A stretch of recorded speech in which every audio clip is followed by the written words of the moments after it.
Welcome, everybody, into another edition of Warm Weather Fans, the Sunbelt Podcast. I am your host, as always, Brian Stone, joined by Matt Miguez, as I was last week, and returning after having figured out his technical issue, at least temporarily, Zeke Palermo. The podcast that's happy they're not Grayson McCall right now because he absolutely got his ass handed to him on Saturday. So that's the danger of when you go from being a big fish in a small pond to now, guess what? Pond's the same size for all the other big fish, and sometimes you get eaten. Matt, how's it going for you? Other than so far so good. There's a hurricane about 150 miles away from my house.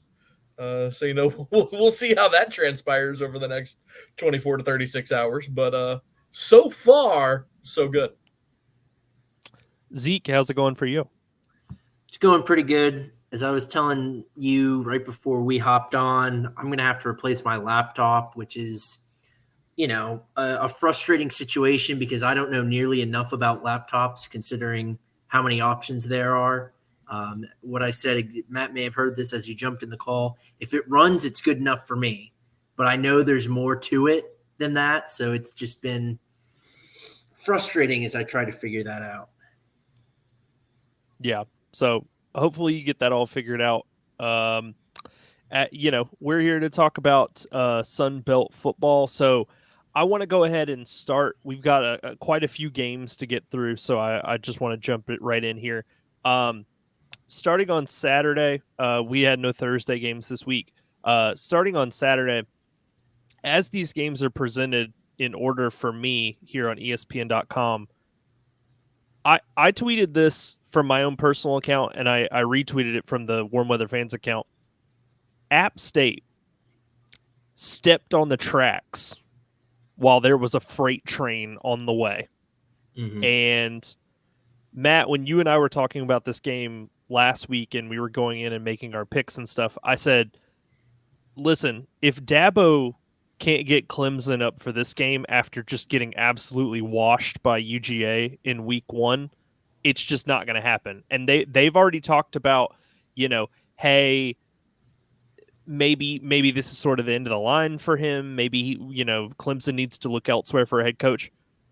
At least for 1 week, the doubters and haters, of which there are many, with someone as polarizing as Dabo, they're quiet. Clemson runs App State off the field 66-20. It was 56-13 at halftime. I think Clemson, I saw a stat, I think Clemson had 500 yards of offense in the first half or something along those lines, 500 yards of offense in the first half.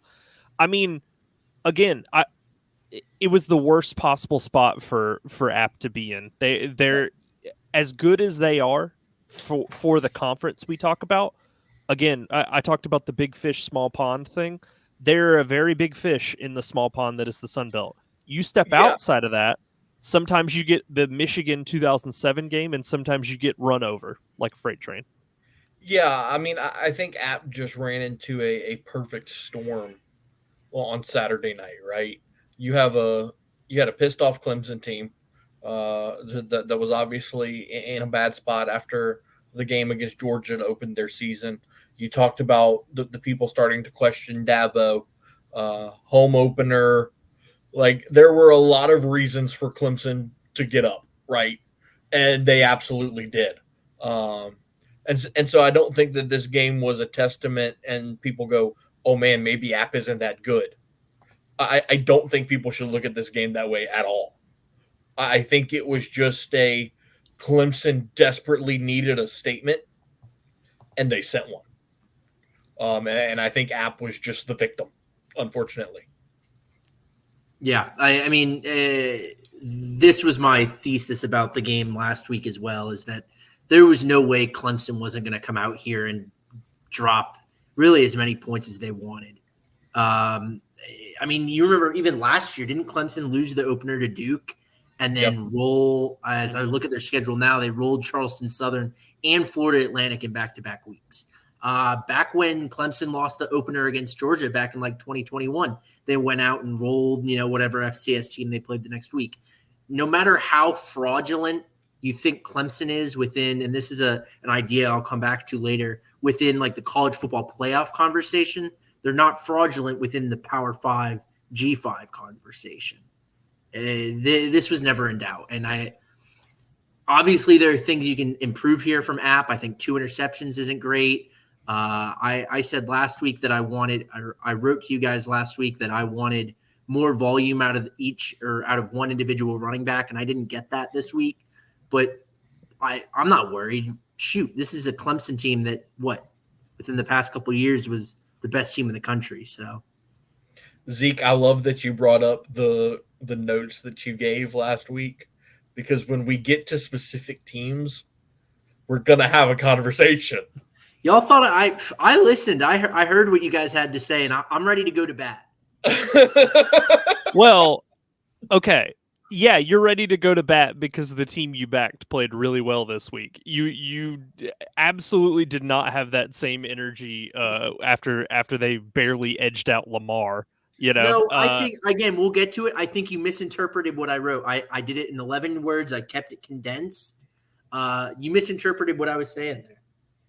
Oh yeah, now he tries to wiggle around. But anyways, let's move on. I'm not letting him off the hook.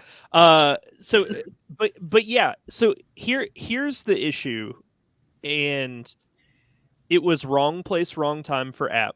Again, sometimes you are on the right side of a 2007. Hey, we beat Michigan on the road, ranked, like the whole 9 yards. Everybody still talks about that game. Sometimes you're on the right side of those games, and sometimes you face a pissed off team with a motivated head coach, and you are simply overmatched from a talent perspective.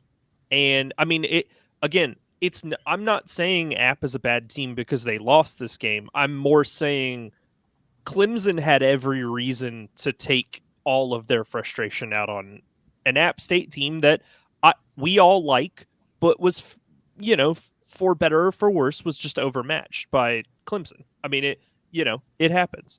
So, yeah, I mean, you go through and look, and it's like Joey Aguilar was very non-Joey Aguilar-like, was not really efficient, 18 of 41, 214, 1 touchdown. You got the full Billy Wiles experience with 1 throw, 0 for 1, 1 interception. I mean, could there be a better encapsulation of what his college, quarterbacking career has been like than that?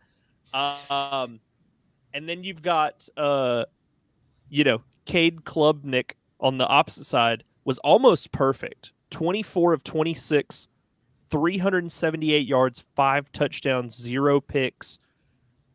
I mean, Clemson just did absolutely whatever they wanted to do and took advantage.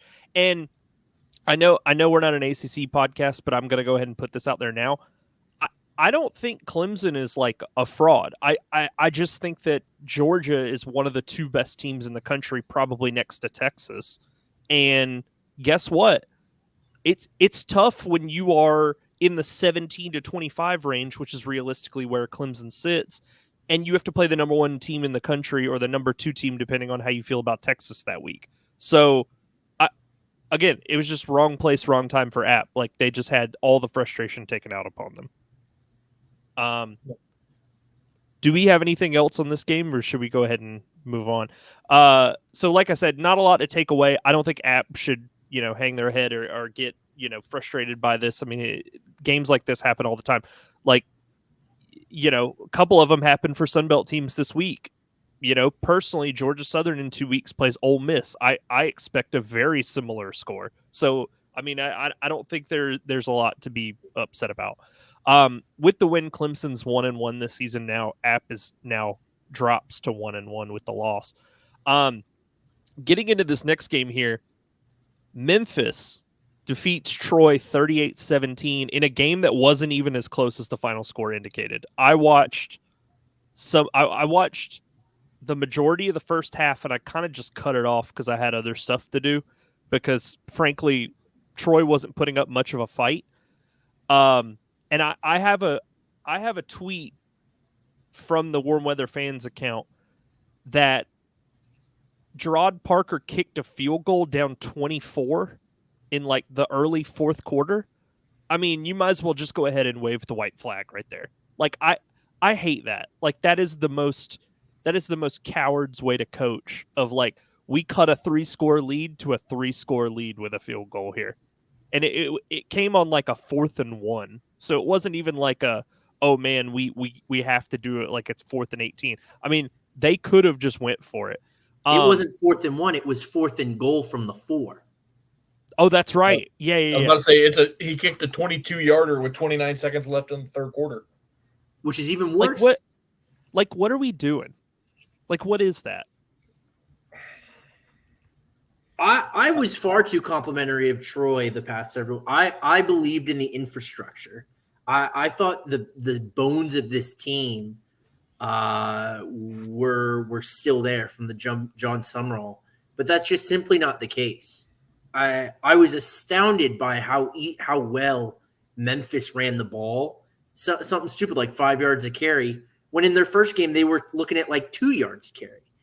This is not a Memphis team that is known for running the ball well.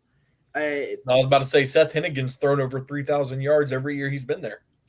So this is not a Memphis team that is known to stuff the ball down your throat, but Troy has just flipped in terms of its identity from a team that you're not going to run against to shoot. I mean, if I've got a 5th grader who's particularly quick, I might be able to get a couple first downs with him against Troy. I mean, you're right. And like, it's funny, but it's also it's sad because it's true. It's kind of true. So I checked in on this game. I believe, I want to get the stat right. I believe Troy had 16 yards of offense in the first quarter. And I think at half they had like 84 total yards of offense. Like, again, this game was not as close as it read, like 21 points. It could have easily been 35-3. Mm-hmm. Goose Crowder in this one, not good. Dude, I watched him. He was missing throws left and right. I mean, the pass rush for Memphis was getting to him like on a regular basis. He just, I don't know if he's ready for this level of football, to be totally honest with you. Like, I'm not even trying to be mean about that. Like, what's his name? Caldwell, who came in relief, looked like he had a better grasp and more command of the offense than Goose Crowder did. So I mean, the team had 250 yards of offense. I guarantee you that was in the last quarter because it was just pure garbage time. Like, Memphis was just doing whatever they wanted. If Goose Crowder doesn't score, he led the team to a long 13-play, 75-yard drive in the second quarter. And then outside of that, they did absolutely nothing. Yeah. So I don't know. Like, Zeke, I agree. Like, I think we gave them a little bit too much of the benefit of the doubt almost. Mm-hmm. Matt, I think that's a trend that I had across several teams. But yeah, Matt. Yeah, I mean, like you guys kind of touched on it. Troy looks worse than we thought they did. Their inability to play defense, which has been kind of their cornerstone under John Summerall. Now, granted, it hurts when you don't have a Carlton Marshall or Javon Solomon or Richard Jubinor. Like, I get the loss of those guys, right? But I mean, you have nobody to play defense.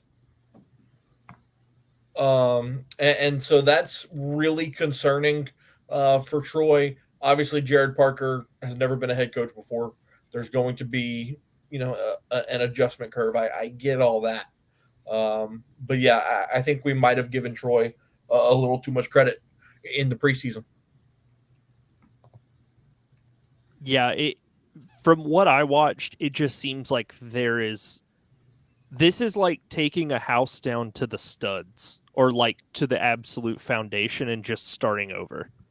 It just seems like there's nothing here from previous Troy seasons that you can grasp onto and say, hey, that guy or those group of guys are the part of the team that helped lead them to back-to-back Sun Belt titles. Like this, Correct. they just look totally unrecognizable in the way that they played, especially the last 2 weeks. So it's gonna be a long season. I mean, I know Phil Steele said that they would take a step back. I don't even know if he anticipated this much of a step back when he said that. So, buckle up, Trojan fans. Like you guys have had it really good the last 2 years. Now you're going to see the total flip side of that. And I know that they saw it when Chip Lindsey was there, but it kind of seems like we're back to like Chip Lindsey land, at least for 2024. Yep. Anderson, the running back for Memphis, 17 carries, 125 yards, 2 scores. That would not have happened against a John Summerall coach team. Yeah, man. I said at the beginning of the season, I said, you guys have gotten used to allowing 14 points a game or whatever crazy number it was. That stuff's out the window. Like it's a whole new ball game for you guys. So we'll see if they get it worked out throughout the year. But right now it's like the quarterback position seems shaky with Caldwell and Crowder and whoever else takes snaps for them. The defense isn't good. The offensive line is kind of collapsing pretty quickly. So I mean, I don't know. We'll see how it goes. But Memphis with the win is now 2-0. Troy is now 0-2. Zeke, I'm going to give you the floor for this one because you showed up for the episode to talk about UTSA getting stomped by Texas State. I do want to say one thing really quick before I kind of turn you loose. Mm-hmm. Owen McCown played like his dad and uncle did in the NFL on Saturday. Just let that process because they were not good at the pro level, and that was exactly how he played. This was never a doubt. I think we misinterpreted as I listened to the episode from last week that I missed. My 11 words or less, and I have it pulled up here. Let me read it. I said, it got hairy, semicolon, either never again or Southern-esque softness. Meaning in that tight Texas State Lamar game, all of Lamar's points came in the second half. Indicative either of it just kind of got away from them when the second squad was in, or, as Brian, you've talked about ad nauseum, Texas State lacks guts. Texas State does not lack guts. Defensively. There was a concern of that last season after they really slipped in the second half of the season.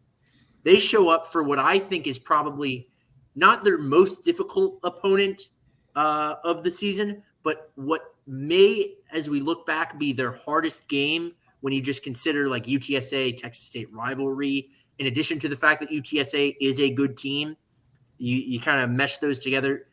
Save for what I expect them to be in the conference championship and then the college football playoffs. This will be their most difficult regular season game. They showed up. They did not exhibit that Southern-esque softness. They got that out against Lamar. And it was just one of those, shoot, man, game one, we played an FCS team that caught us a little flat-footed in the back half. Speaking of the game against Lamar. Come out, absolutely rolled UTSA. Again, you talk about, well, not defensively. Yeah, they only put up 14 in the second half, but that's because they led 35-3 at halftime. You didn't need to put up another 35. 14 did the trick. They only allowed 7 second half points this time. This was never a doubt. I thought it was definitely this was a game that I thought the line of UTSA as favorites was absurd because Texas State was at home. Texas State will go undefeated in the regular season. And and again, this is just confirming my preconceived notion, so I have nothing really to add because it's just confirming what I've already said or what I already believe. They showed up and they absolutely rolled. So let me make sure that I have this straight. Mm-hmm. A team that nearly lost to a Southland school. Mm-hmm. Some would argue, if they watched the game, that they maybe should have lost. But I digress. Plays a UTSA team that is replacing their quarterback, replacing their running back, and replacing half of their defense. And because and a team that struggled to beat an FCS call-up. Mm-hmm. Can I read you something? Highest chance to make the college football playoff among G5 teams. This was over the offseason, according to ESPN FPI. Boise State, 16.4%. Number 2, UTSA, 15.6%. I'm not worried hold on? about the FPI. Can I break in for 1 second? Yeah. Zeke, I hate to burst your bubble, bro. After watching Boise through the first 2 games, I think they're getting in. I think they could go 11-1 with their one loss being to Oregon. I think they're sneaking in ahead of Texas State. And who said that in the preseason? Hey, let's see, man. I'm just saying, if you're trying to discredit the win to UTSA here, saying I'm not. I'm not talking to you. Oh, okay. I promised. Like I was very impressed by the way that they went out and handled business in this game. Did they play well? There's no question about that. Yeah. There's no question about that. But let's not act like them drubbing UTSA by 40 at home means, oh man, they're going undefeated. They're going to the playoff. I said in my very brief notes that I think if they win this game, going undefeated regular season is more likely than not. Point to a schedule App maybe. We still haven't really seen App yet, so we don't know. Point to a game on that schedule. Zeke, buddy, I love you. They're home underdogs to Arizona State this weekend. Let's see. They were home underdogs to UTSA. Let's see it. I'm fine letting it all play out. I'll just say this. I do think, and I have nothing to back this up but feel and vibes. Mm-hmm. If Texas State was to play Boise State on a neutral field, I think Boise State would be a touchdown favorite. Oh, I would agree with that. And look at it this way too. Say they lose this weekend, hypothetical. Say they lose this weekend to Arizona State at home. Say it's by a field goal. Sure. And they finish 11-1 and win the Sun Belt. Do you think? And I have said that I don't have a lot of faith in the playoff committee. They're dumb when it comes to anything other than who won the SEC, who won the Big Ten. Like that's all they care about. Mm-hmm. If Texas State goes into the postseason 11-1 with their one loss being to Arizona State at home by a field goal, and Boise State is also 11-1 Mountain West Conference champions, and their loss is to Oregon by what was it? A touchdown? 4. 4? Not even 3, rather. But bro, Boise's getting in so fast. Yeah, Boise's getting in so fast your head's gonna spin. If that's the case. But if Texas State wins out, which we'll jump the gun, I think they beat Arizona State. I can't fashion a reason. I still think the playoff committee would take the 11-1 Boise State team. We'll see. I don't know. I truly would need to see it all play out that way. I know we've been doing a lot of like forecasting and stuff like that, but I'm not going to discount how stupid the playoff committee people are. They all look like they are 1,000 years old. I don't know if you guys saw that picture of them watching the games at the end of the season last year. I tweeted this. I said everybody in that room saw the 1969 moon landing on TV. That's how old they are. Like, so I'm telling you, all of these people are old as hell, and all they care about is looking at the W's and L's, and for any team that isn't in the SEC or the Big Ten, they could not care less. They don't care who wins the Big 12. They don't care who wins the American. All of this is irrelevant. All they care about is, do my sweet baby Texas get in? Do my sweet baby Georgia get in? And I say sweet baby mockingly, obviously. Like I don't actually feel that way, but I can't underestimate how stupid those people are. And like the fact that they kept Florida State out last year, undefeated, Power 4, Power 5 conference champ. Like I won't put anything past them. Back to the game though.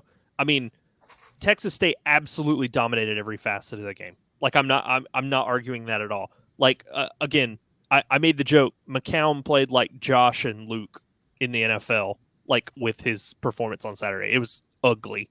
Hey, Zeke, I'll say this. If their defense keeps up this level of play, dude, yeah, I totally see the path. That my issue is, are you going to have one of those games like you did last week against Lamar against a better team that does have the ability to come back? Is your defense going to just kind of lackadaisically going to go through the motions if you get a 3-touchdown lead in the second quarter? Is it all of a sudden going to be time to kind of mail it in, and then whoever comes slowly creeping back, and then guess what? We're tied with 2 minutes to go in the fourth or something like that. So it does help. I do still believe they have the best quarterback in the conference, and I think that that's going to be a huge edge for them. But yeah, man, I mean, this was super impressive.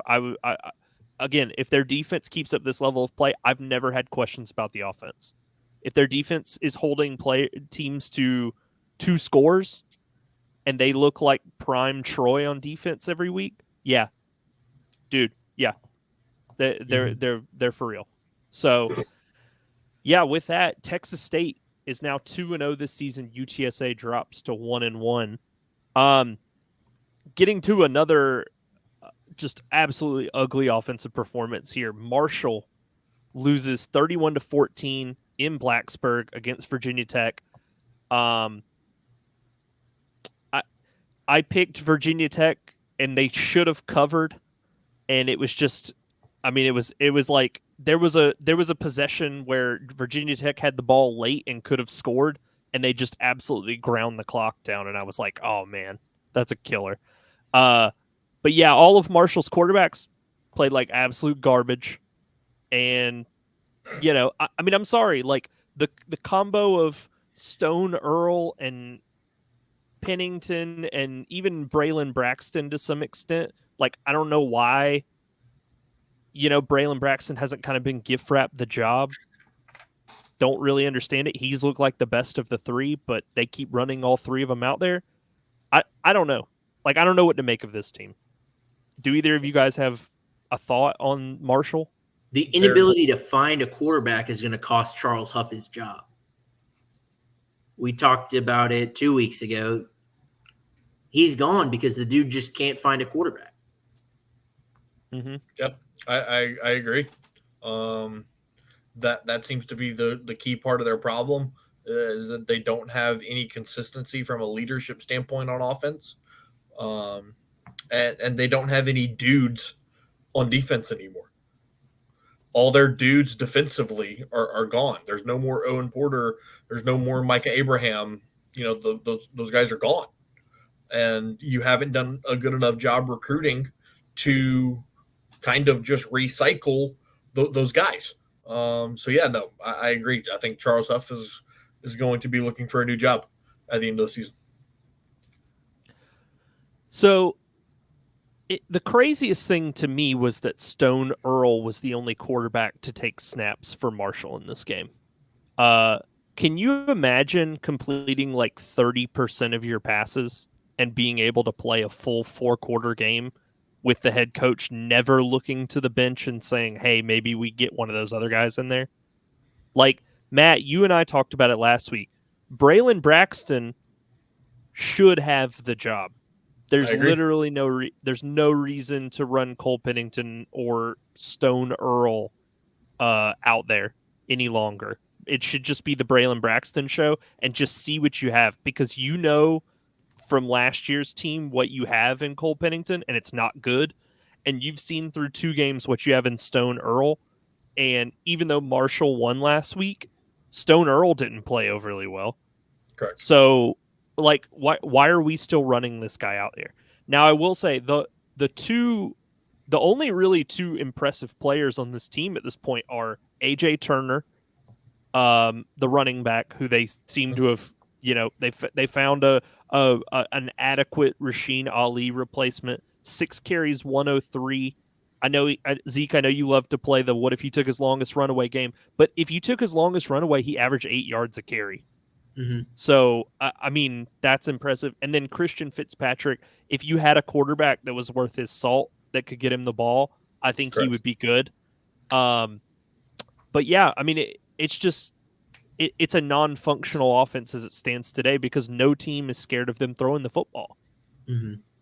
So something to good take. I will say, Matt, you talked about how they lack guys defensively, and they still do. That this isn't to speak to their star power, but that defense was in the backfield for Virginia Tech a lot.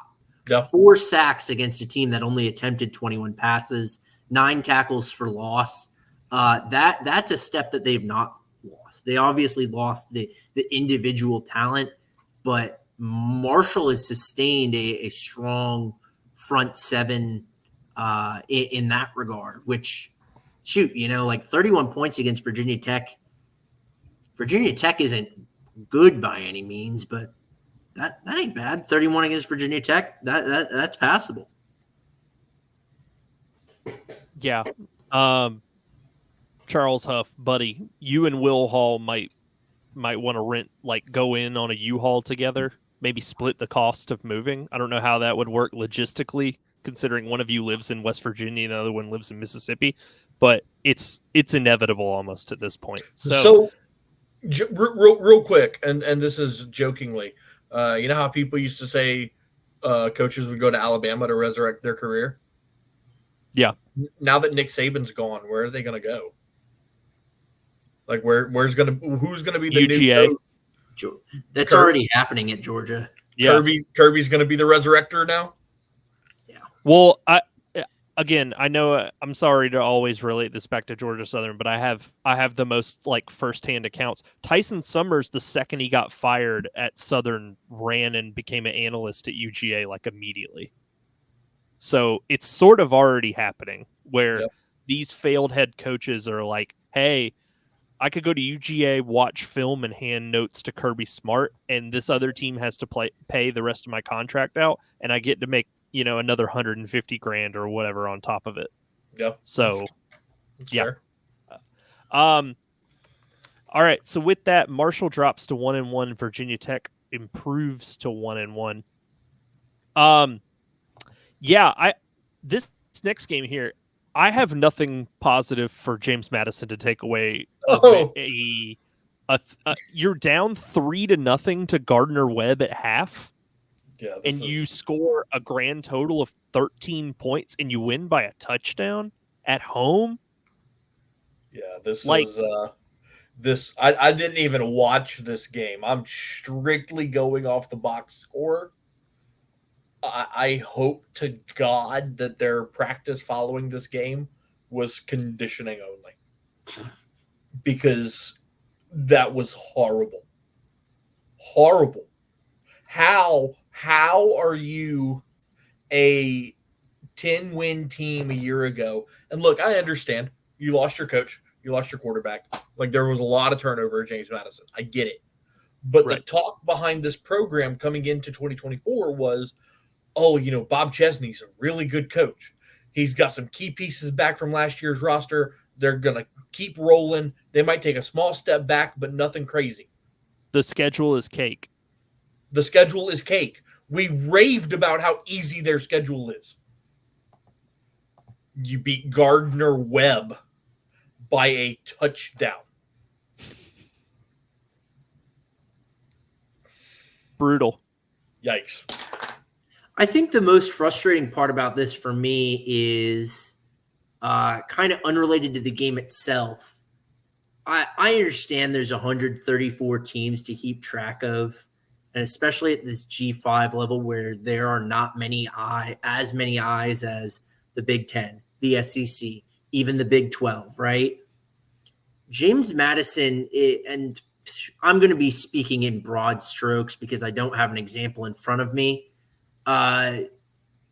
You'll see James Madison ranking the top G5 programs most likely to make the CFP. And James Madison is still up there because they're 2-0. James Madison is far worse than the team they were last season. We've seen that through 2 games. Even against Charlotte. I mean, they beat Charlotte 30-7. I didn't think they were particularly impressive against them. But I'm speaking very hand wavy, which weakens what I'm saying here. But you hop on Twitter and you look at ranking the top 20 G5 programs from College Football Updates Daily, or some whatever Twitter account. James Madison is going to be right there in the thick of it with Boise, with App, who again Texas State, which is a conversation they frankly don't belong in. Yeah, no, I definitely agree. Alonzo Barnett turned back into Mr. Hyde. Last week he was Dr. Jekyll, and played fairly well. I mean, against Charlotte, and we had no idea what to expect from either James Madison or Charlotte. But in this one, 14 of 22, 135 yards. His leading receiver, 32 yards receiving. Leading receiver, led the team.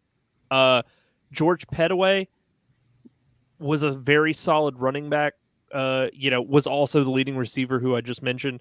10 carries, 84 yards.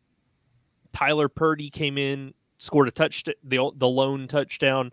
10 carries, 58 yards.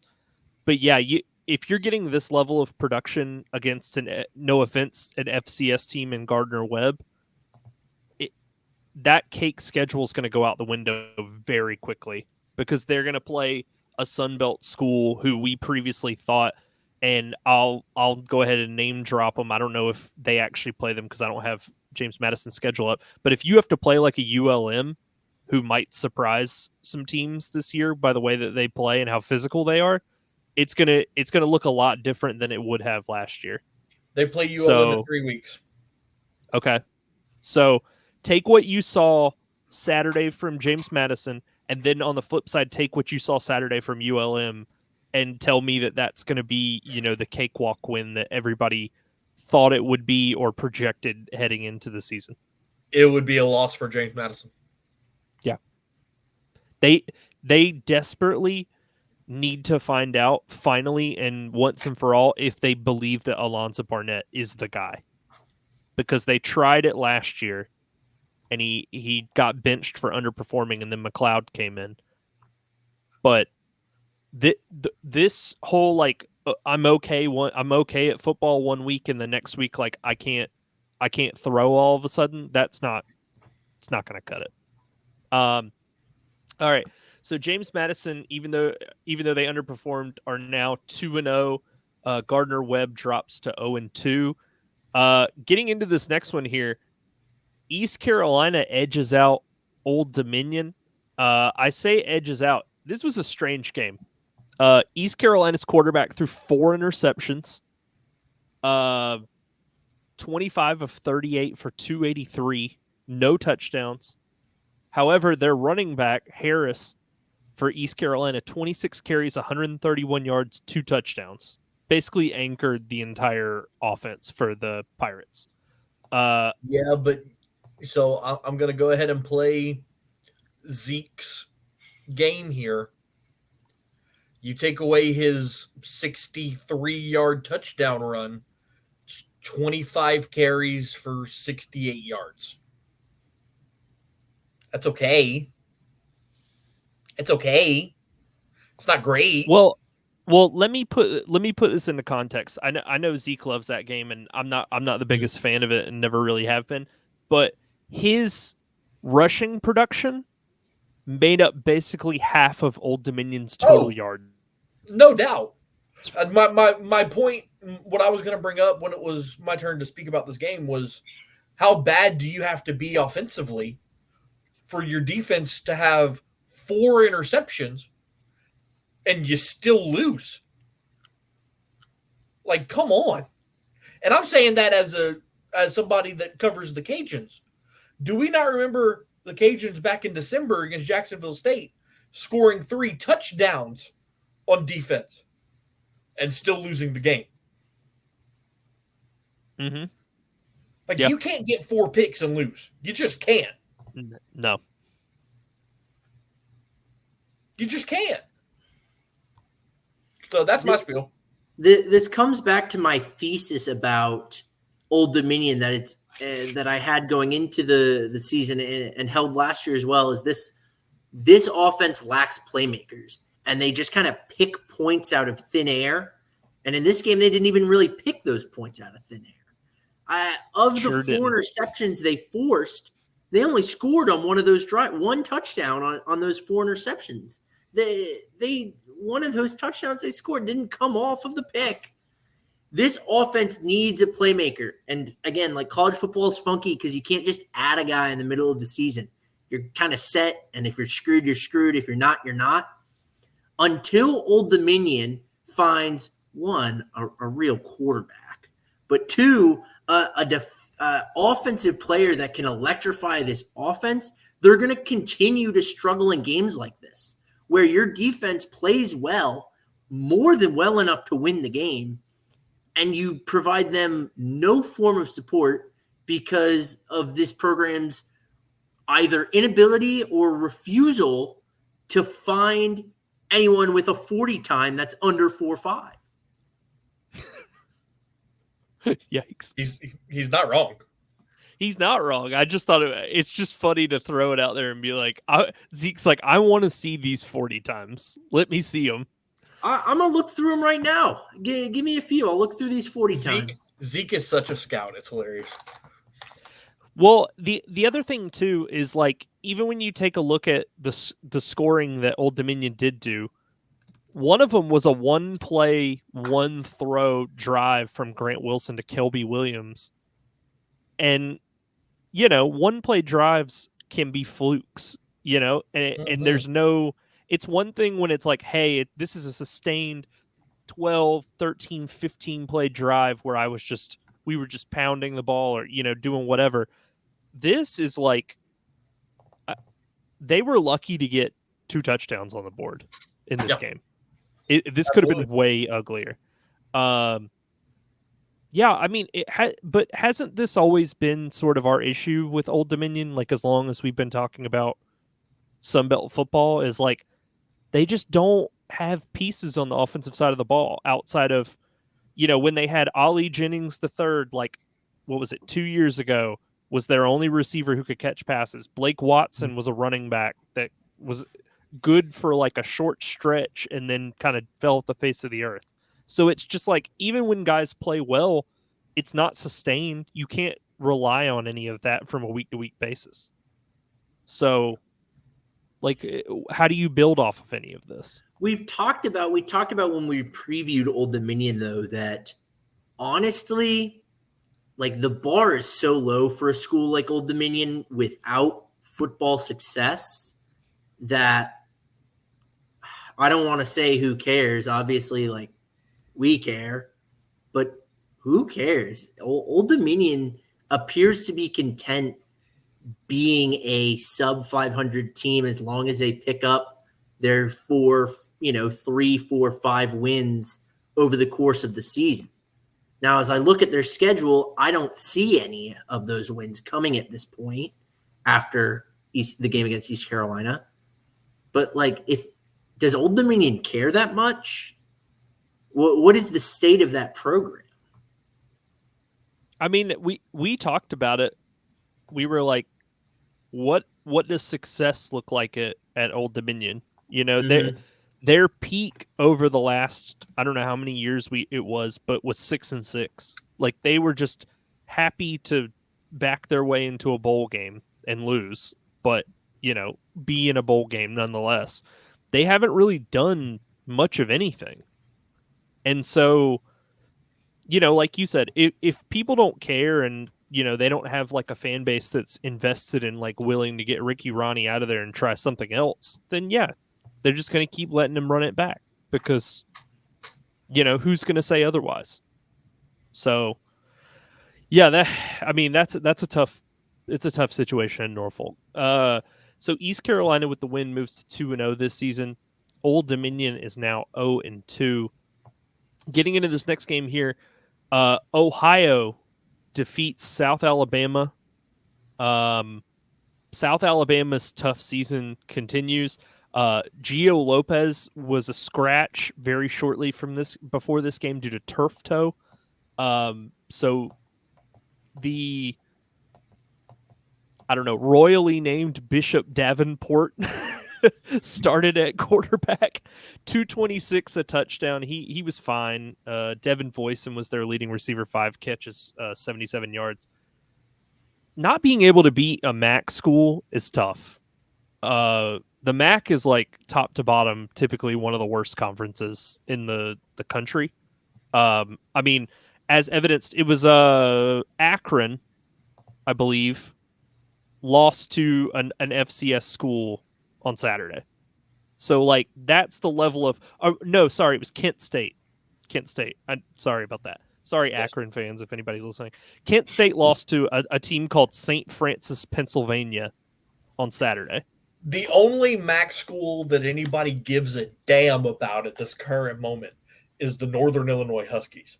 How about them boys? Go Red. Going into South Bend and answering the prayers of college football fans everywhere. And look, I have no hatred against Notre Dame. I don't. I'm not one of those people that just can't stand Notre Dame. I'm honestly indifferent towards the Irish. Like, cool program, great history, whatever, right? But nobody wanted to see them make the college football playoff. No. Nobody wanted to see that. But they're still in the mix, technically. I mean, if they win out... Are they, though? Yeah. You underestimate the brand of Notre Dame. I was going to say, I don't know how the committee has ruled on Notre Dame in the past, but Notre Dame is a team that the committee certainly likes. The committee has always given them the benefit of the doubt. But how do you lose to a MAC school and still get in? Like, that's my thing. By not playing a conference schedule? Right. Yeah.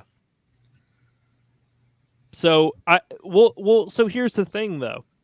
Let's say they go out and they beat like USC, because that's a big rivalry game every year. If they beat USC and that's their best win, and let's say USC is a 10-win, 9-win football team, the committee is going to give them the benefit of the doubt because of the brand. They're going to go, "Oh, Notre Dame's back. That loss to the MAC school was just a blip."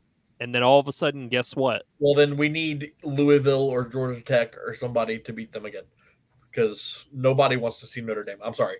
Just nobody wants to see it. No.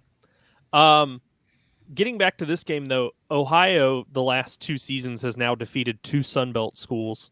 I don't know whether the green in their jerseys is like kryptonite for football, but they beat Georgia Southern in the bowl game with like a 3rd-string squad after everybody had transferred out, and now they've beaten South Alabama, who we didn't anticipate to be that good, but I mean they're beating Sunbelt teams nonetheless. So, well, who beat South Al last week was the Mean Green.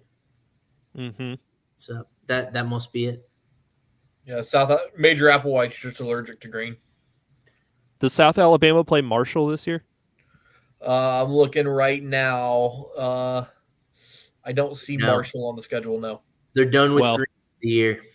They're done with green. They could thank their lucky stars, because that would have been a loss as well. They do go to LSU though. Well, they're not going to win that game. It doesn't matter. LSU could wear tie-dye uniforms. It wouldn't matter. All right. So with that, South Alabama is in a rough spot. Man, think about where this team was 2 years ago when they had won 10 games. They were within one score of beating Troy. And very well could have been the representative for the West in the Sun Belt title game. And just think about the fall from grace from that point to now.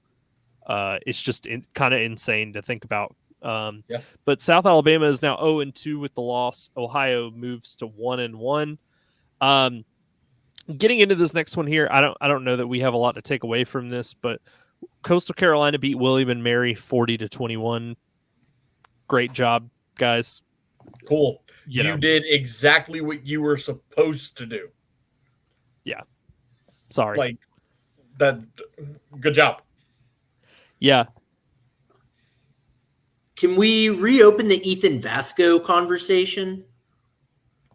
Because was it ever closed, really? Well, I was not impressed by his performance. The conversation that he's overrated? I mean, I thought he played well against Jacksonville State. Think about the opponent, Cat. All right. I mean, he played. Yes. He played really, really bad here. Yes, he played really well against Jacksonville State.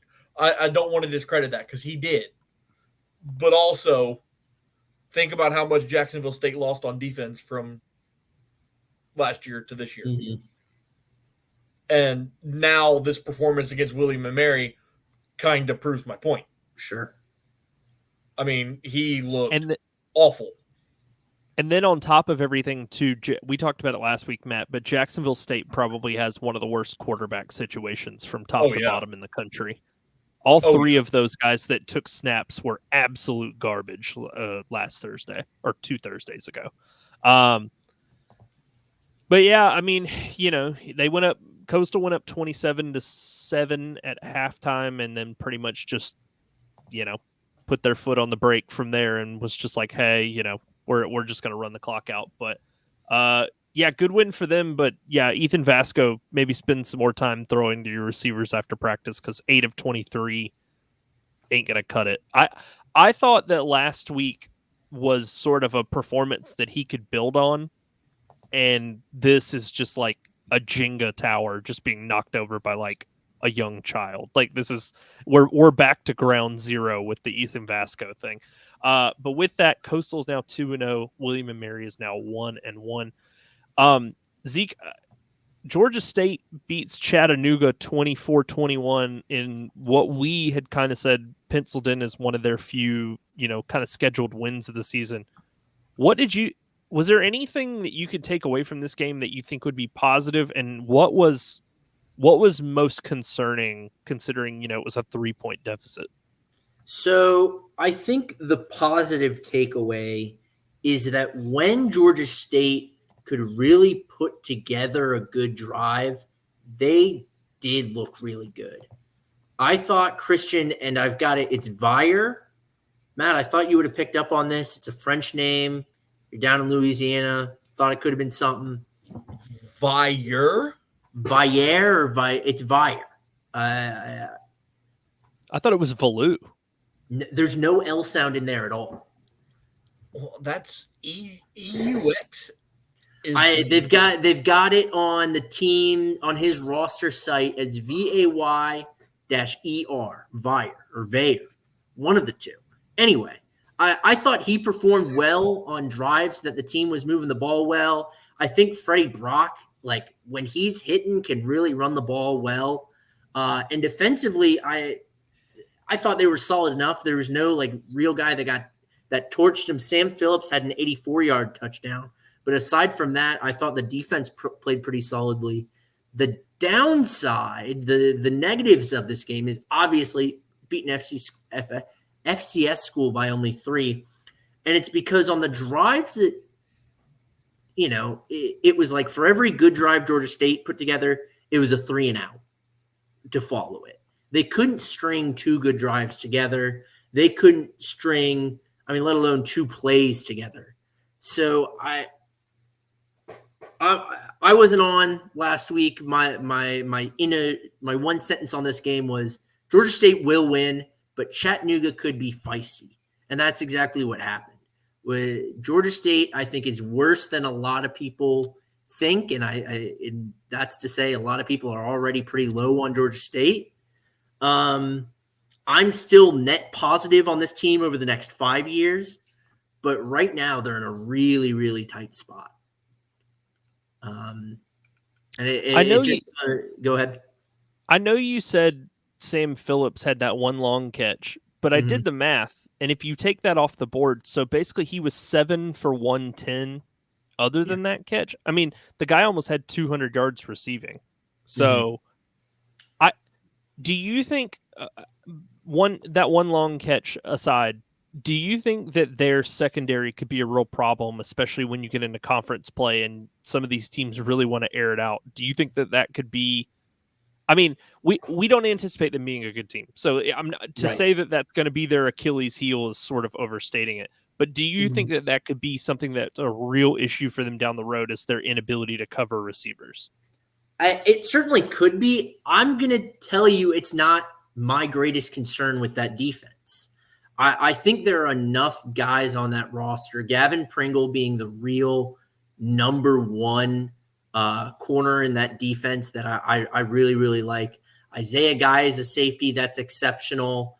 Jaron Gilmore is also exceptional. Kenyatta Watson has played well this year. So I hear what you're saying, but they only allowed 13 completions, right? So the yardage was great, but it's not like they were getting diced up all day. My real issue with this defense, and again, this game will not show it as you look at the stats, is the second level, the linebacking core. I think they're a little flimsy in that area. Their best linebackers are kind of more run stopper, like 3-4 end type guys, rather than they had a guy, Jordan Vezial, the past several years who, that guy would just wrap up anyone within 10 yards of him. And I feel like that's what this team lacks right now defensively, is just a real strong, like traditional Mike. Look, this game didn't change much on my thoughts for this team. Like this is a bad team that's in a position where it's just get everyone accustomed to Del McGee, let him get his own guys in. When I first joined the podcast and we talked, I think it was about Sean Clark at App, you guys just kept telling me, like, just wait until he gets his guys. Wait until he gets his guys. And that's how I feel about Del McGee at Georgia State, is wait until he gets his guys, and then we can judge, because I think his guys are going to be far and away better than any recruits Georgia State has had in the past. He's a dynamite recruiter. Yeah, I mean that absolutely dynamite. That's the reason Southern wanted him a couple years ago when they made the transition. This is not Del McGee's final stop. He's going to move P5 once he gets this program moving. But right now is a wash. Take the win when you can. All right, so let's move off of this game because we got a lot to get through, and we're already kind of going long. Georgia State is 1-1 with the win. Chattanooga is now 0-2. Matt, give me your thoughts. Louisiana absolutely took Kennesaw to the woodshed, and you were worried about this game going into it. And I told you Kennesaw is just, they haven't got their feet underneath them as a FBS program yet. I mean, it's the transition's different for every team, but they truly seem like they are starting back from scratch. So kind of tell me what you thought about the way that I was nervous because it just had the makings of a trap game. Kennesaw State's first FBS home game. Obviously their crowd was going to be into it. They were going to be loud. They put up a good fight against UTSA. Like there was a lot of pieces that felt like maybe Kennesaw State could build off of it. And for the first quarter, it looked that way. They were able to move the ball on the Cajuns defense. They were able to get into the end zone. They were able to make things happen. But then, I don't know, the second quarter, it just looked like a flip switch for the Cajuns. The defense was flying all over the place. Zylan Perry and Bill Davis were able to run the football like crazy. Ben Wooldridge was efficient yet again. His numbers this week don't jump off the page at you, but that's because they were able to find something in the running game. Really big performance for the Cajuns. dominant win, and now you're 2-0, sitting on a bye week, which with this storm rolling in, bye week couldn't have come at a better time. But yeah, no, big win for Michael Desramo and company, and now they get to enjoy it for a little while. So Louisiana with that is now 2-0 this season. Kennesaw State drops to 0-2. Getting into this next one, Georgia Southern edges out Nevada, and when I say edges out, I absolutely mean it with every step of, every fiber of my being. So I'm going to say this, Nevada shot themselves in the foot and took any ability to win this game off the table by insisting to throw the ball as much as they did. If they ran read option every single play, they would have won this game going away. They, for some reason, so Georgia Southern's defense started playing better after the midway mark of the second quarter. They finally started to kind of stop the run. They seem like they, began to care stopping the run, something that they did not do against Boise last week. And, I know Boise's good, but guys don't run for 300 yards unless something's really wrong on the defensive side of the ball. Now, Zeke, one of the things, since Matt stepped away to go grab a cup of water, but one thing I want to tell you about this game is it came very close to Nevada winning it on the final snap. Nevada threw a Hail Mary on the last play that one of their receivers caught. I think it was Braham, the guy that led them in receiving, down at the 5-yard line. He caught it. And this ball was thrown from like the opposite 40. Sure. And he caught it at the 5, and there it just happened to be that there was 3 defenders there. The second he caught it, they just brought him down, and that was the end of the game. Georgia Southern tried their absolute hardest to lose this game, and it's good that they won. It's good that they picked up a win against another G5 opponent. But man, the first quarter was ugly. They went back to the not really interested in stopping the run. And then the defense came to play, starting in the second quarter, like I said, they get a touchdown pass from J.C. French in the first quarter. Gavin Stewart, the Georgia Tech transfer, bangs home a field goal in the second quarter. And then they get the ball late right before halftime, go down 8 plays, 80 yards in a minute 48. J.C. French hits Dalen Cobb for a 24-yard touchdown with 3 seconds left in the half. And, the two teams traded field goals in the second half because those were the only scores. Nobody scored in the fourth quarter. It was a good win from them. I still don't really know what to take away from this Georgia Southern team. Sometimes they play like they care, and sometimes they play like they couldn't care less. So as long as that kind of ebb and flow keeps happening, I don't really know what to expect on a weekly basis. What did you make of JC French? I've been impressed with him so far this season. He put up 45 points last week against Boise. He was, or 2 weeks ago against Boise. He was not the reason they lost that game. And that's plain and evident and all that. It's tough to win a game. I told this, I know you listen to the show, but I told this to Matt. Anytime you score 45 points and you lose by double digits, you're not the reason they lost. So people were especially on our Georgia Southern fan website, were really bagging on him when he won the starting job and was like, this is another sign that Helton doesn't know what he's doing. And I kind of was like, hey, I think this guy showed some real promise in the little bits he played over Davis Brin last year. And he's kind of building on that. And I like what I've seen from him. He doesn't turn the football over, which is absolutely first and foremost for them.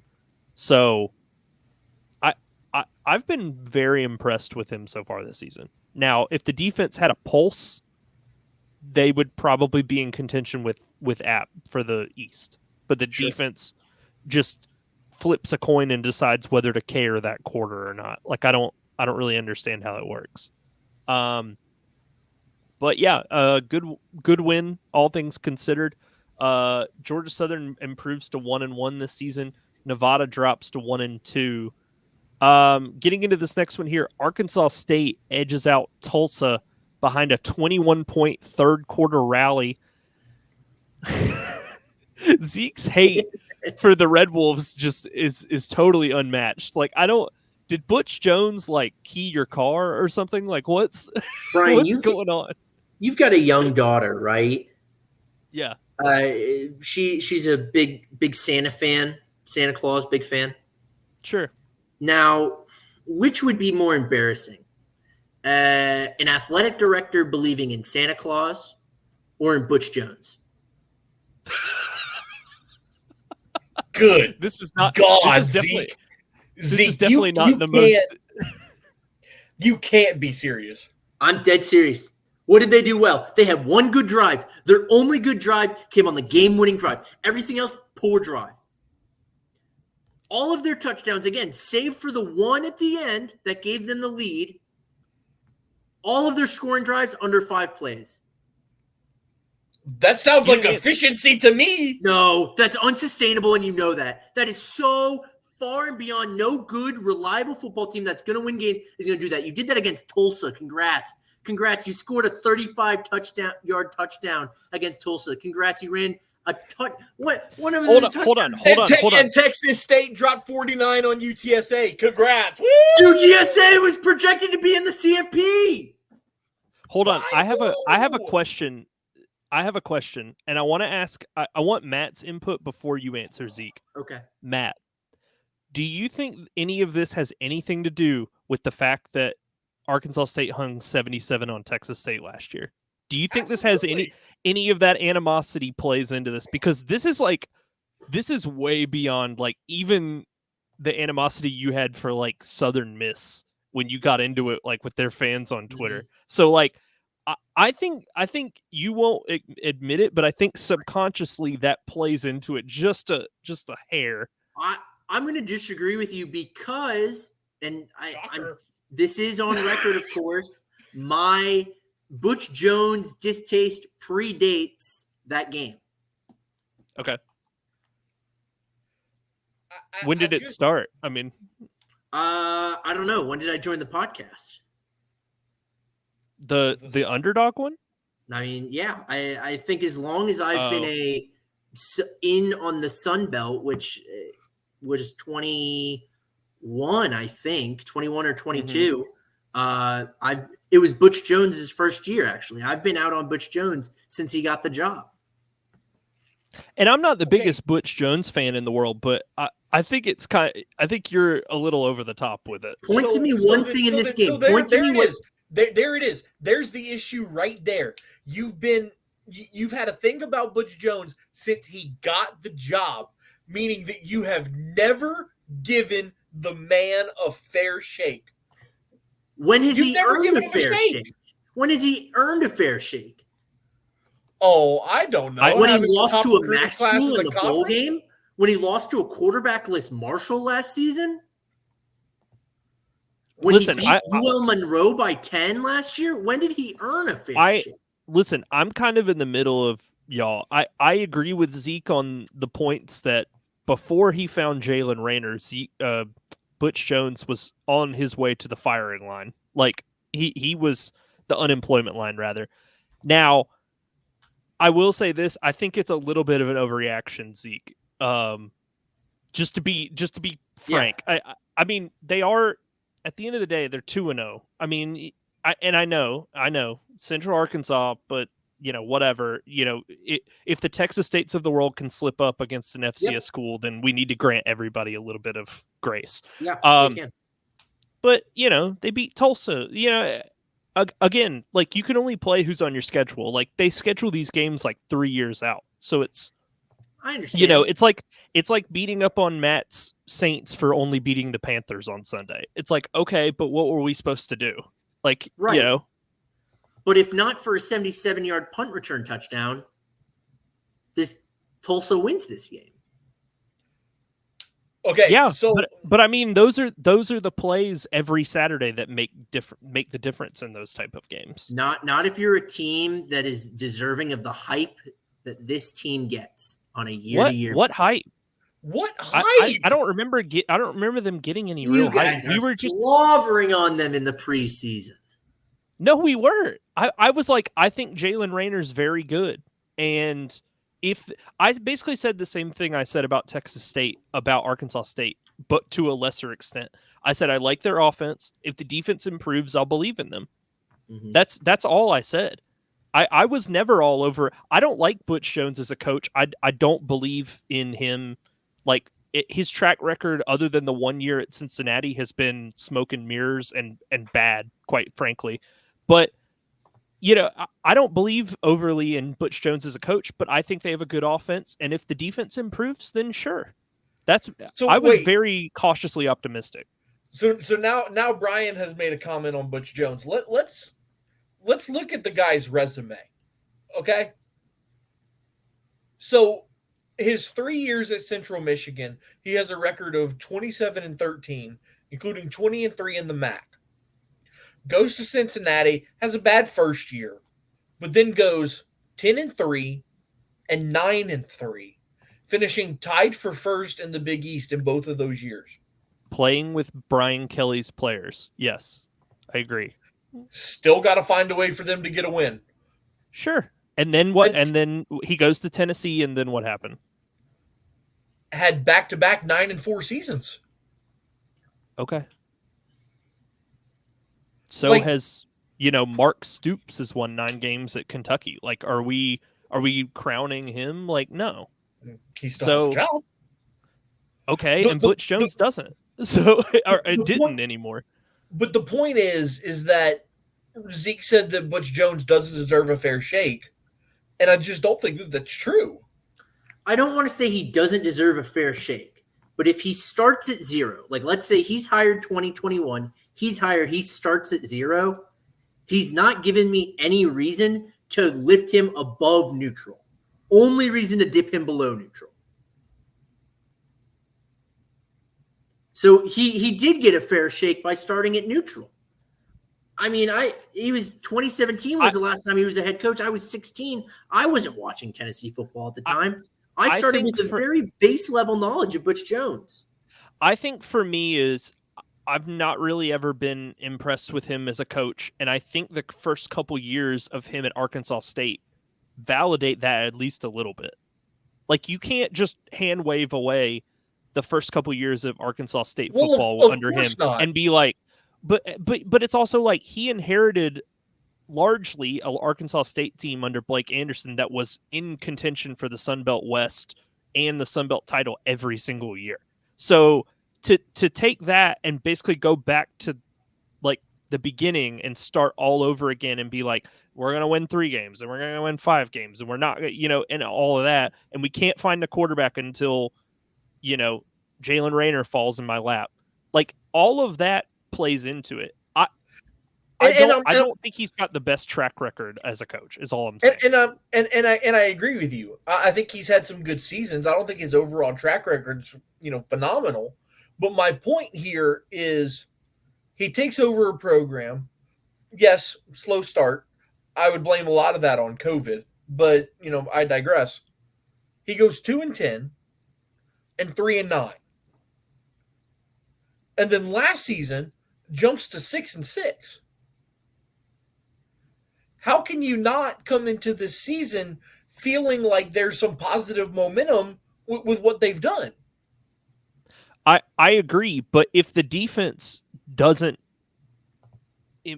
improve, and last week showed that it might not have, if the defense is if we're still in shootout mode with Jalen Rayner and it's like, I need him and Corey Rucker to put up 30 every week to even give us a chance to win, then yeah, that's my beef. That's all. Matt, I'm going to ask you the opposite question of what Brian asked me. Is the reason you are, again, I'm going to say so high in quotes because I understand you're not putting them in the conference title, but higher than I am, and as I understand, higher than Brian. Is it because this team beat Louisiana last year? No, because Zeon Chris broke his ankle in that game. They're four of those 6 wins are Stony Brook, Southern Miss, UMass, UL Monroe. Those are an FCS school and 3 of the worst teams in all of college football. You want me to be impressed by that? I think the only really great win on this schedule is a 77-31 win over Texas State. Mm-hmm. A team that you're obsessed with. A team that I'm obsessed with this year with the best quarterback in the conference that they didn't have last year. But couldn't you argue? We got to move off of this. We have to.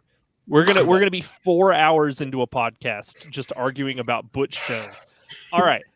They beat Tulsa. Great job, everybody. Arkansas State's 2-0. Tulsa's 1-1. Jesus. All right. They're going to the playoff. Damn it. Next game here. Hey, UL Monroe takes Trent Dilfer's UAB Blazers to the absolute woodshed. No, dude. No. I'm not gonna let you yawn, because considering where this team was a year ago, you can't be like, no, not impressive. Especially because, hold on, you were doubting me for picking ULM going into last week. I picked ULM plus 13, and you were like, I don't know about that. Dude, they won by 26. Cool. Played really well. I'll watch the game. They played really well. ULM also started 2-0 last year and proceeded to lose their final 10. But it's a brand new team with a new quarterback and, new coach. Like, they have a new philosophy. Like, I'm not, again, you guys jump to, oh man, you must say they're a Sun Belt title contender. I'm not saying that. I'm just saying, like, this is already an improvement over what they had. I know you're not saying that, but for me to believe that they could be even better than they were last year, I have to see that third win. Okay. I mean, don't get me wrong. Impressive performance. They played really well. I got to see more.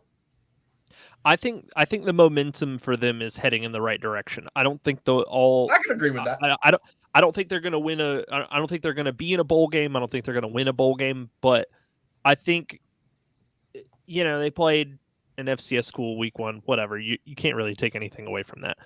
This at least is, I told you last week, I was like, I'm not a fan of Trent Dilfer as a coach at UAB. I think he's in over his head. He was a high school coach that I think they mistakenly gave him the job over Bryant Vincent, who probably should have rightfully been the UAB coach after Bill Clark left.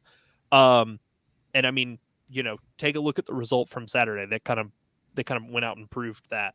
But yeah, I don't like any of UAB's play. I don't like Jacob Zeno. Georgia Southern played them last year and absolutely smoked them the same way that UL Monroe did. So all I'm saying is the momentum is headed in the right direction. They have something to build off of now, whereas it seemed like under Bowden, the wins were just totally random. Like, you would have, they took App down to the absolute wire last year and then inexplicably ran an RPO out of an I formation on the goal line. Like, there was just things like that where you're like, how could you play well for 60 minutes and then just sabotage your team late like that? It doesn't make any sense. So I just think they're headed in the right direction. No, I would agree with that.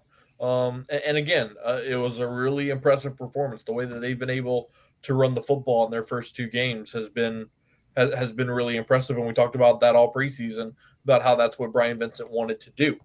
So yeah, I mean, I agree. I think they are headed in the right direction. I don't know. So there's something in me that still sees them going maybe 4-8. Well, yeah, I mean, that's their talent level. I'm not, again, like, yeah, if they won 4 games in year 1, like, that's pretty good for them. Like, I think everybody would be relatively pleased with that.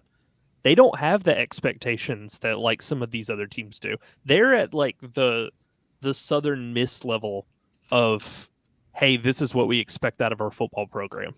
Yep. So just the fact that, they held UAB to 259 yards of offense. They turned them over 3 times. Zeno, the quarterback, again, what I want to see is, and I said this last week and we still haven't seen it, I want to see what it looks like when General Booty has to throw the football, because he hasn't had to yet this point in the season. So I want to see if you put the pressure on him and force him to throw the football, like, what does that look like? because he came over from Oklahoma, so who knows? With that, UL Monroe is now 2-0 this season. UAB drops to 1-1. This last one we got to breeze through. Just sorry, Southern Miss fans, you guys beat a FCS school 35-10 at home. That's great. Tate Rodemaker threw 2 touchdowns, 180 yards. That truly deserves like a little like golf clap. I don't know how much you can extrapolate this over the rest of the season, but whatever. Southern Miss is now 1-1. Southeast Louisiana is now 0-2. All right. So let's go week ahead. 3, baby. Let's go ahead and get into week 3. Let's turn the animosity down just a hair. So when we're picking these games, can somebody call out what the first game is, because ESPN's site is moving very slowly. It is when I'm trying to switch. The 2-0 Arizona State Sun Devils going into San Marcos to play a 2-0 Texas State team, 6:30 p.m. Central Time, 7:30 Eastern on ESPN. Arizona State is a 1.5 point favorite with an over-under of 59.5. I'm taking Texas State.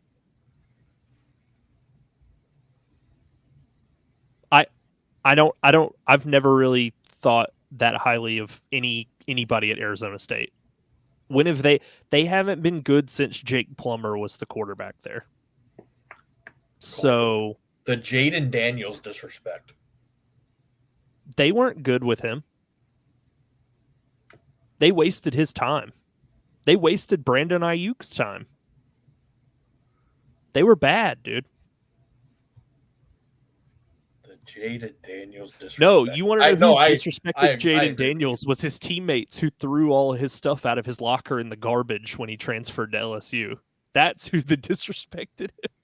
That's fair. All right, who do you guys have in this one? Zeke, we don't even need to go to you. Yeah, I was about to say, we already know who you're taking. Matt, who do you got? I got Arizona State. Okay. All right. So I've got it up here now.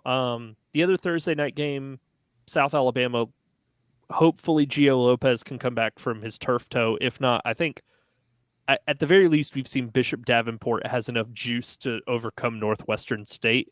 If they don't beat Northwestern State, I mean we're in an all-time valley for South Alabama football.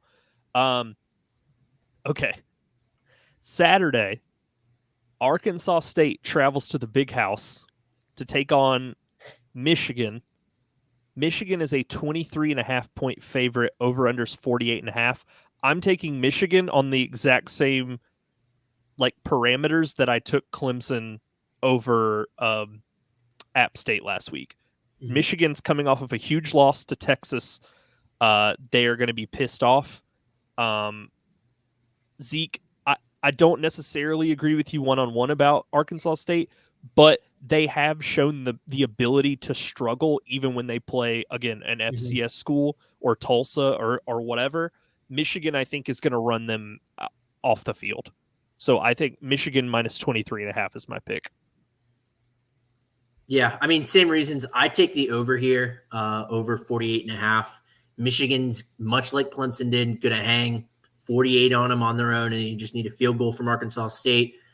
Say what I will about Arkansas State. They can score points in bunches, especially once, Michigan's going to get lax late. So you give me the over easily.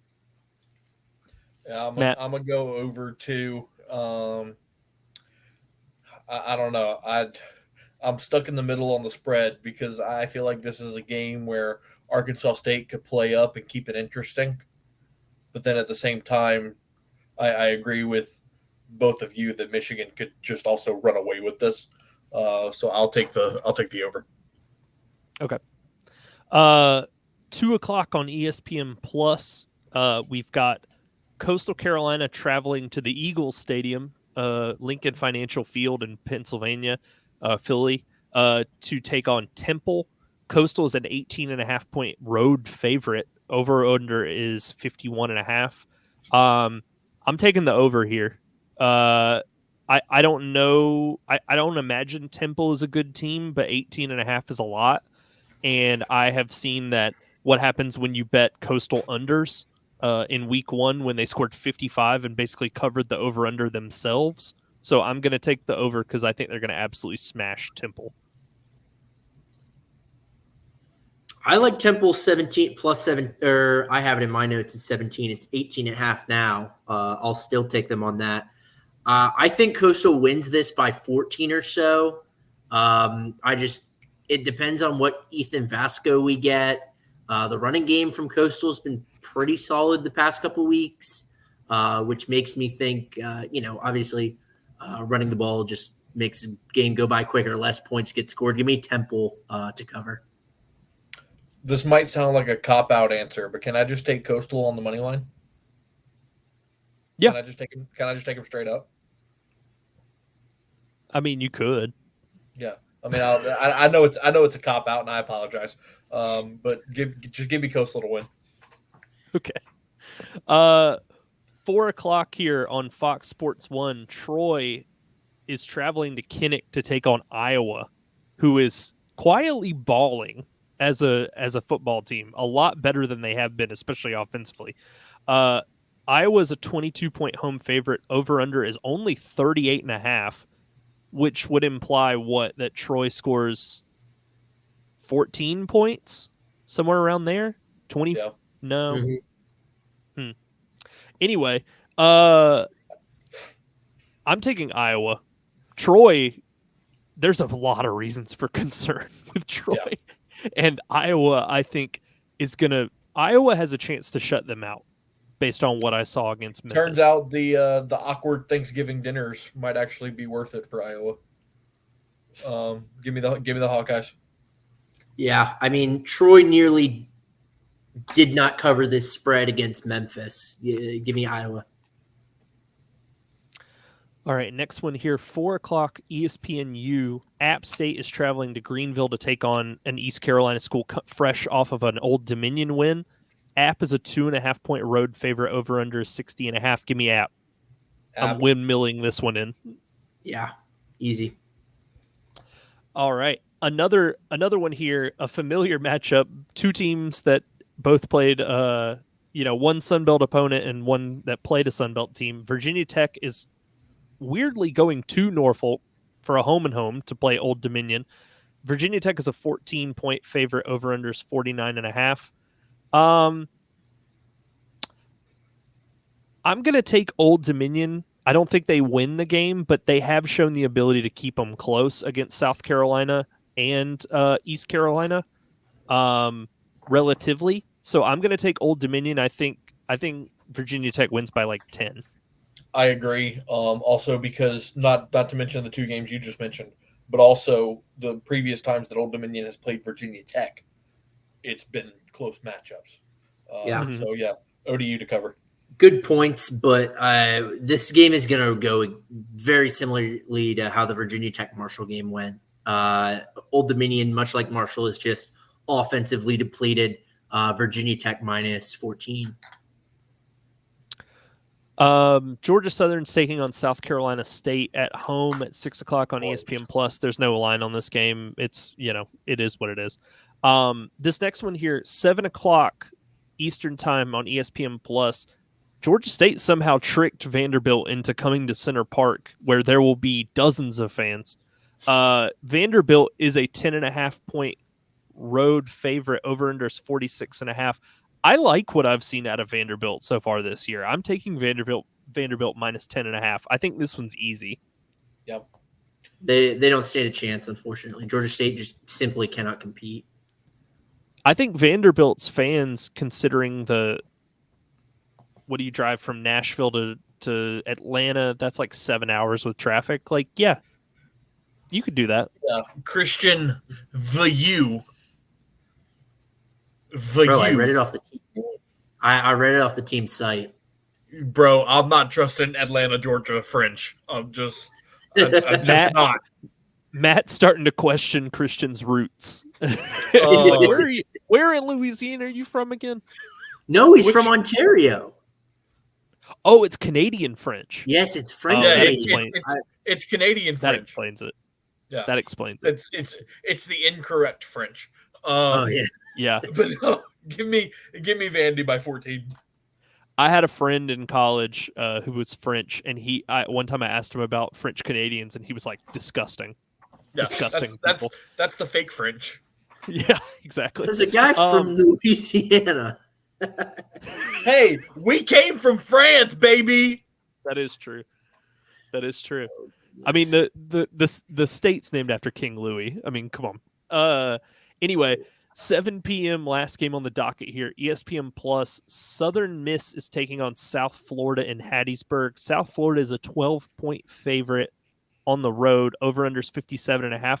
I'm taking the under of 57.5. I don't know anything about South Florida, so I'm sure Southern Miss is going to find a way to lose this game, but I don't think, even if South Florida blows them out, I don't think Southern Miss is going to score enough points to even come close to touching the over of 57.5.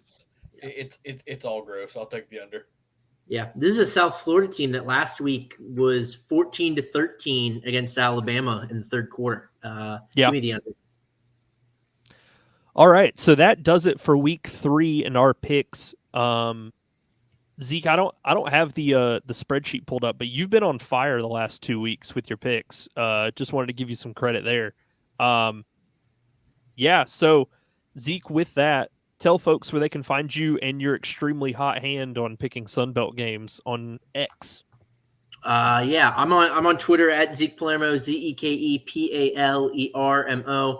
I'm not going to recommend you follow my betting advice. My track record, despite the hot hand, doesn't track. I'm going to suggest we have a YouTube. Check it out. Next week or next episode, we're going to have to switch up the format. Brian is going to have to go on top and kind of split Matt and I down the middle, because I've realized he is kind of the Kevin Wildes of our show, while Matt and I spit hot takes back at each other. Brian is there as a more neutral ground. Yeah, Brian's the Chris Wallace of the Donald Trump Kamala Harris conversation. I don't know why I brought the presidential debate into this, but anyways, you can follow me on X at Miguez Matt. Cajuns are off this week. I'm getting hit by a hurricane, so content might be at a minimum over the next 24 to 48 hours. But we press on. There's a really great in-state game happening next Saturday. The Cajuns and Tulane.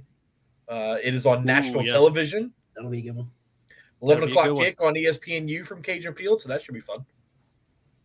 Yeah, absolutely.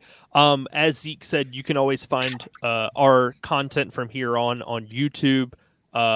Just search Warm Weather Fans will pop up, at Warm Weather Fans on X. Email questions, comments, whatever to the show at warmweatherfans to warmweatherfans@gmail.com. You can find me on X at Watch the Stone. We will be back next week to run down week 3, talk about week 4, and hopefully Zeke and Matt don't kill each other on the air. This has been another episode of Warm Weather Fans.